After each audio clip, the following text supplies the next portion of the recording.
তোতাকে ঠকানোর জন্য আসমানকে শাস্তি দিচ্ছে কোজাগরি। সম্পূর্ণ জানতে ভিডিওটিতে একটি লাইক করে দেখতে থাকো।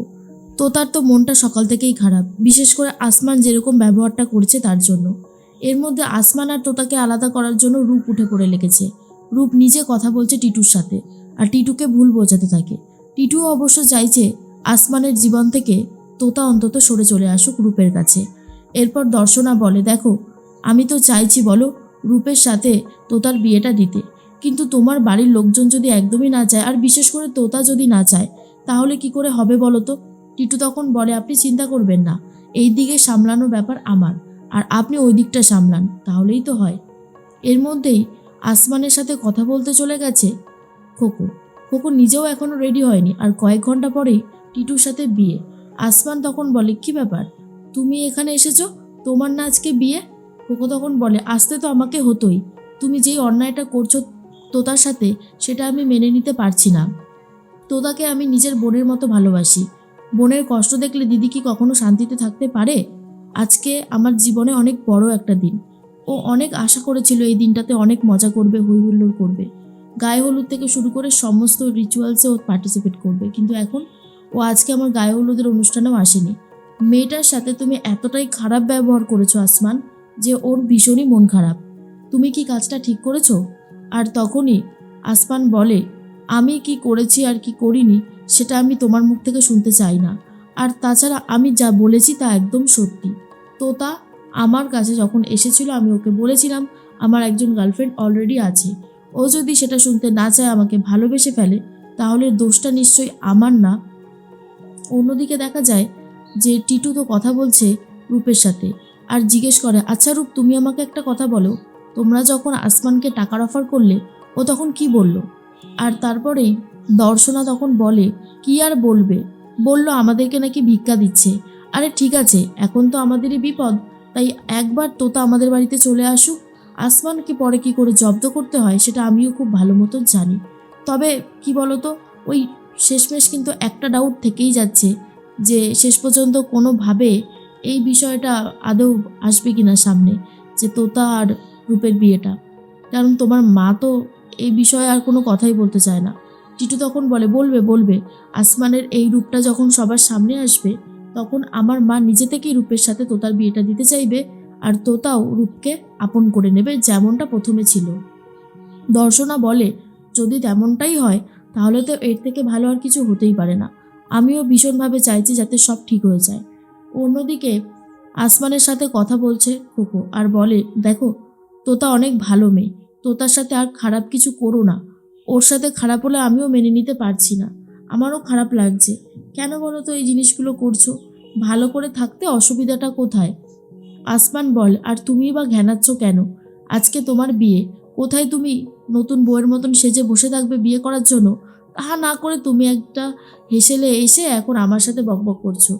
আমি টাকার জন্য বিক্রি করে দিয়েছি তোতাকে, আমার ভালোবাসাকে, বুঝতে পেরেছো? হ্যাঁ, রূপের কাছে।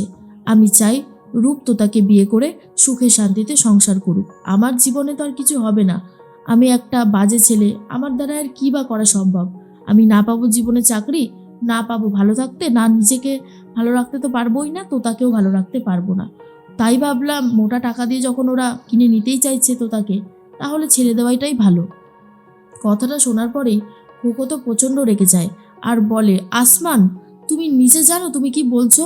তুমি একটা মেয়ের সম্পর্কে এই সমস্ত ধারণা কোনোভাবেই পুষে রাখতে পারো না নিজের মনে। কি করছো তুমি এসব? তোতা তোমাকে নিজের প্রাণের থেকেও বেশি ভালোবেসে ফেলেছে, আর সেই মেয়েটাকে তুমি বিক্রি করে দিতে চাইছো? ছি! আজকে আমি বুঝতে পারছি কাকিমা যদি এই কথাগুলো জানতে পারে তাহলে ঠিক কতটা কষ্ট পাবে। এর মধ্যেই টিটুকে সবাই মিলে তাড়া দিতে থাকে আর বলে, কিরে টিটু, এখন কার সাথে কথা বলছিস বলতো বিয়ে করার আগের মুহূর্তে? তখনই টিটু বলে, দাঁড়াও দাঁড়াও, একটা ইম্পর্টেন্ট ফোন এসেছে, কথা বলে নি। এরপরেই টিটু বলে, শোনো রূপ, আমি কিন্তু আজকে এই বিষয়টা নিয়ে আমার বাবা মার সাথে তোতার সাথে কথা বলবো, ওইদিকে তোমরাও রেডি থেকো। হাতে সময় বড্ড কম, যা করবার তাড়াতাড়ি করতে হবে, আর লেট করা চলবে না, কারণ সময়টা বেশি নেই। আমার সব থেকে একটাই জিনিসে আফসোস, যে আমি আর কোনোভাবেই ছাড়বো না আসমানকে।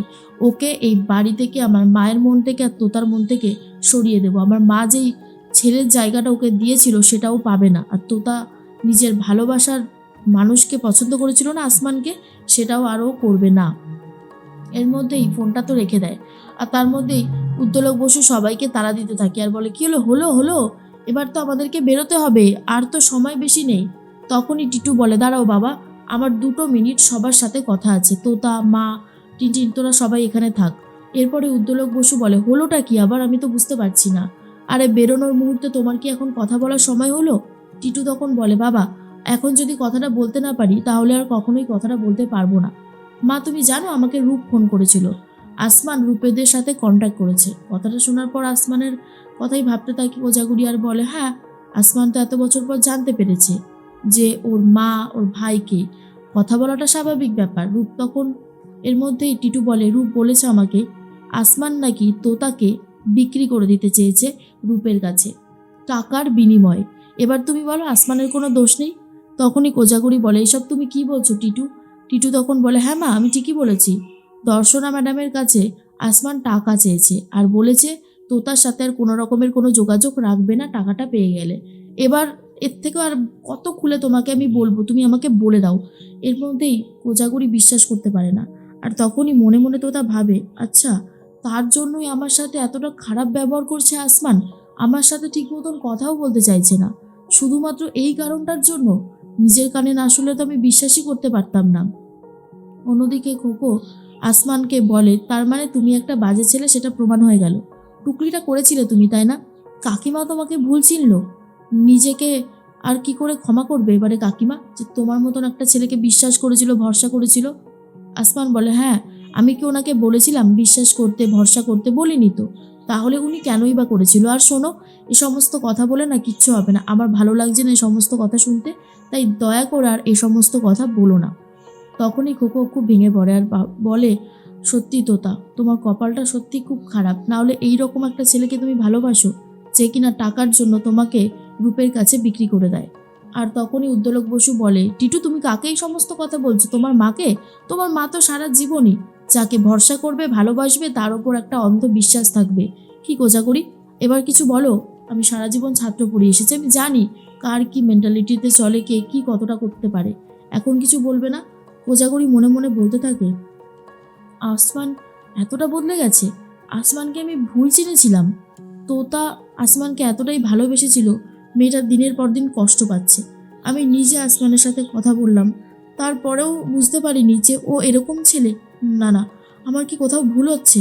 এরপর টিটু বলে, কি হলো মা, এখন কিছু বলছো না কেন? কোজাগরি বলে, আসমান যদি কোনো অন্যায় করে থাকে তাহলে ওকে শাস্তি দেব আমি নিজেই, হ্যাঁ, আমি নিজে ওকে শাস্তি দেব। কোজাগরি বসু নিরপেক্ষ মানুষ, কোনো কোজাগরি বসু অন্যায়কে প্রশ্রয় দেয় না, বরং শাস্তিই দেয়। আর তখনই তোতার মনটাও ভেঙে গেছে।